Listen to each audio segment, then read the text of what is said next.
बेबस और लाचार हो गया था, चल नहीं सकता। उसने मेरा हथियार उठाया होगा और जब वो जा रहा होगा तो उसका पैर मेरे पैर से टकराया। तब मुझे एकदम से चेतना आई, मुझे लगा कि मैं जिंदा हूं। तब अंतर्मन से एक आवाज है, योगेंद्र अभी तक नहीं मरा तो अब मरेगा भी नहीं। मेरे पास एक हैंड ग्रेनेड था, मैंने अपना ग्रेनेड निकाला, उसकी पिन निकाल करके उस पाकिस्तानी सोल्जर्स के ऊपर ऐसे फेंक दिया तो कोट के अंदर हुड लगे हुए थे। हुड के अंदर वो ग्रेनेड गिरा और जब तक वो ग्रेनेड को निकाल पाता, ग्रेनेड तो फट गया, उसका यहां से पूरा सर उड़ा और वो हमारे ऊपर आकर कैसे गिर गया।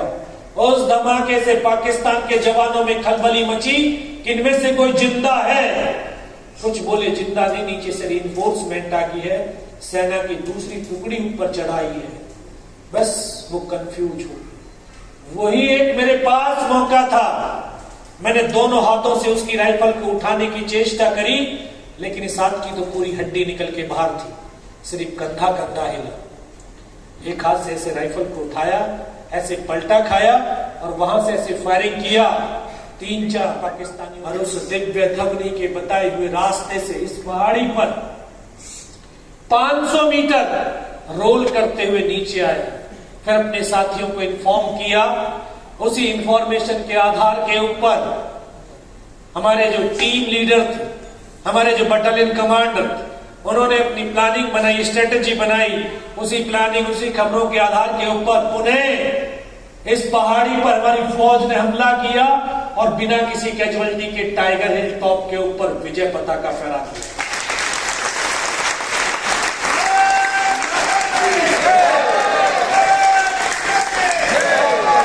टाइगर हिल की जीत के बाद कारगिल युद्ध का टर्न हो गया था, सीज फायर हो गया और आज हम 26 जुलाई को कारगिल विजय दिवस के रूप में मनाते हैं। 2024 एक ऐसा वर्ष है जो कारगिल की स्वर्णिम जीत का रजत जयंती वर्ष है, जिसमें हम अपने 545 मां भारती के बेटों को नमन कर रहे, जिन्होंने अपने लहू की आखिरी बूंद और जीवन की आखिरी सांस को कुर्बान होने से पहले पाकिस्तान के 6500 सैनिकों को मौत के घाट उतारा है। उनको हम आज श्रद्धांजलि अर्पित कर पा रहे हैं। और जब कोई लक्ष्य की प्राप्ति होती है तो अवार्ड एंड ऑनर्स दिए जाते हैं। तो ये हमारे जो यूनिट को भी अवार्ड एंड ऑनर से नवाजा गया। बैटल ऑनर, टोनोलिंग एंड टाइगर हिल और थिएटर ऑनर कारगिल के सम्मान से सम्मानित किया गया। बटालियन को 1 परमवीर चक्र, 2 महावीर चक्र, 6 वीर चक्र, 1 युद्ध सेवा मेडल, 16 सेना मेडल और तमाम अवार्डों से अलंकृत किया गया। जानते देश में भी कितने परमवीर चक्र मिले अभी तक? या गुड, इस बच्चे के लिए तालियां थोड़ा।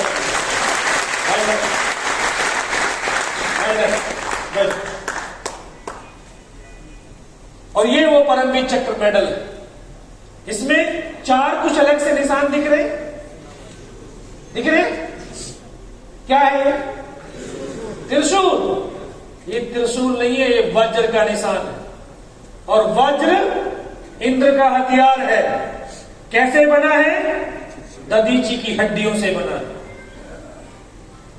तो यहां इस देश और ये बताते हुए बड़ा फख्र है कि ये एक महिला ने डिजाइन किया है। फॉरेनर थी लेकिन इंडियन आर्मी ऑफिसर की वाइफ थी। उसने उसको डिजाइन किया, पूरे ग्रंथों को पढ़ा, हमारी संस्कृति को पढ़ा, तो उसने देखा कि हिंदुस्तान की धरती पर एक ऐसा महान ऋषि भी पैदा हुआ जिसके आगे भगवान उनकी हड्डियों को मांगने के लिए आए, तो उन्होंने अपने स्वयं अपने प्राण निकाल करके बाहर रख दिए और हड्डियों को दान में दे दिया। तो ऐसे त्यागी महापुरुष व्यक्ति का चिन्ह जरूर इसमें होना चाहिए। तो ये उसमें इसीलिए उस चिन्ह को दर्शाया गया है। ये युद्धकालीन युद्ध के दौरान उन्हीं सैनिकों को दिया जाता है जो त्याग, वीरता, शौर्य, पराक्रम की पराकाष्ठा को प्राप्त कर लेते हैं, उन्हीं को दिया जाता है।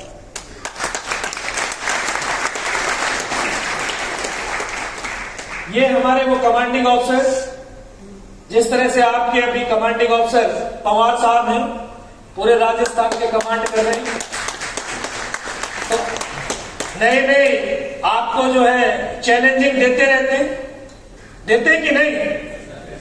ऐसे हमारे कमांडिंग ऑफिसर देते। तो चैलेंजिंग देना, आपको डराना नहीं, आपको आगे बढ़ाना है, आपकी शक्तियों का जो निर्माण करना है, शक्तियों में इजाफा करना है, आप में लड़ने की ताकत और जीतने की इच्छा जागृत करनी है। तो ये हमारे उस समय कमांडिंग ऑफिसर। और यहां लड़ने और जीतने के लिए गोली नहीं, बोली चलानी होगी, बोली ना? और ये हमारे वो सेना मेडल और तमाम वो सैनिक जिन्होंने अपने प्राणों की आहुति इस राष्ट्र के लिए दी है, उन सैनिकों को सतत नमन और वंदन करते हैं। पूरी दुनिया कहती है भारत युवाओं का राष्ट्र है, सच में भारत युवाओं का राष्ट्र है। 65% इस देश में युवा है, लेकिन दुर्भाग्य ये भी है कि इस 65 में से 80% को ये पता नहीं सूरज कितने बजे निकलता है। पता है क्या? नहीं, बड़ों को भी नहीं पता चलता। क्यों? क्योंकि रात को जो भी ये जो कैमरे चल रहे हैं ना, ये रील बन रही है, ये इंस्टाग्राम पे जाएंगे कि नहीं? जाएंगे। ये इंस्टाग्राम पे जाएंगी और रात को 2:30 बजे तक इसकी रील की लाइक चेक करी जाएगी। अगर लाइक सही से नहीं मिले तो रात को डिप्रेशन आ जाएगा। अरे मुझे तो कोई पसंद ही नहीं कर रहा। आप ये चाहते हैं कि मुझे इन रील से पसंद किया जाए, मुझे इस सोशल मीडिया से पसंद किया जाए। अरे कैसे काम करो, ऐसे मुकाम हासिल करो कि आपको सोशल मीडिया पे नहीं बल्कि कोई गूगल पे सर्च करे।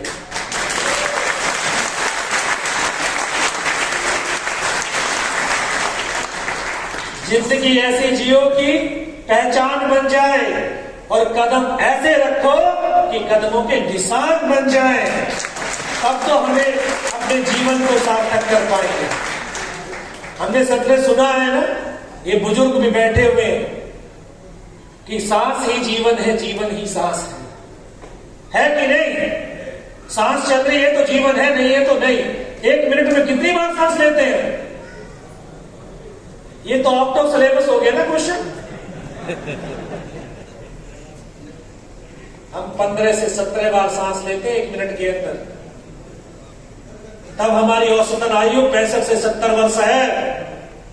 और इन सांसों का हमारे रोज की जिंदगी से बहुत गहरा संबंध है, बहुत गहरा संबंध। अगर आपकी सांसें स्थिर होंगी, सांसें आपकी कंट्रोल में होंगी, तो आपका मन और मस्तिष्क कंट्रोल में होगा। जिसका मस्तिष्क कंट्रोल में है, मन कंट्रोल में है, उसका जीवन कंट्रोल में है, उसका जीवन भी कंट्रोल। आप ये सब कुछ करते हैं लेकिन अभी उसका आभास नहीं करते। आप चल रहे होते हैं तो आपकी सांसें आपके कदमों के साथ मेल खा रही होती है, तो आपका सांस नहीं फूलता है। लेकिन आपके कदम इन सांसों की गति से तेज हुए, आपकी सांसें फूलने लगेंगी। आप बोलने की और की गति और सांस की गति अगर समानांतर नहीं है तो आप बोलना कुछ चाह रहे होगे, शब्द कुछ और निकल जाएगा। सांसों का बहुत गहरा संबंध। तो इसलिए मैं पुनः आरएम सर, आरडी सर और तमाम एसबीआई के सैनिकों का हृदय की गहराइयों से आभार व्यक्त करता हुआ 2 लाइन कह रहा हूं इन सांसों के ऊपर कि ये सांसों के तराने हिंद का नवगान गाएगा हमारा शौर्य ध्वज लेकर। किसका? एसबीआई लाइव के सैनिकों का, मित्रों का, कि हमारा शौर्य ध्वज लेकर। क्योंकि इसलिए इस पर हमारे दुष्यंत कुमार ने भी 2 लाइन लिखी है ना, अरे हंगामा खड़ा करना मेरा मकसद नहीं, मेरी कोशिश है कि ये सूरत बदलनी चाहिए। आग मेरे सीने में जले या तेरे सीने में जले, लेकिन ये आग जलनी चाहिए। तो हमारा शौर्य ध्वज लेकर वो चंद्रयान जाएगा। हमारे प्राण माता भारती के पर समर्पित है।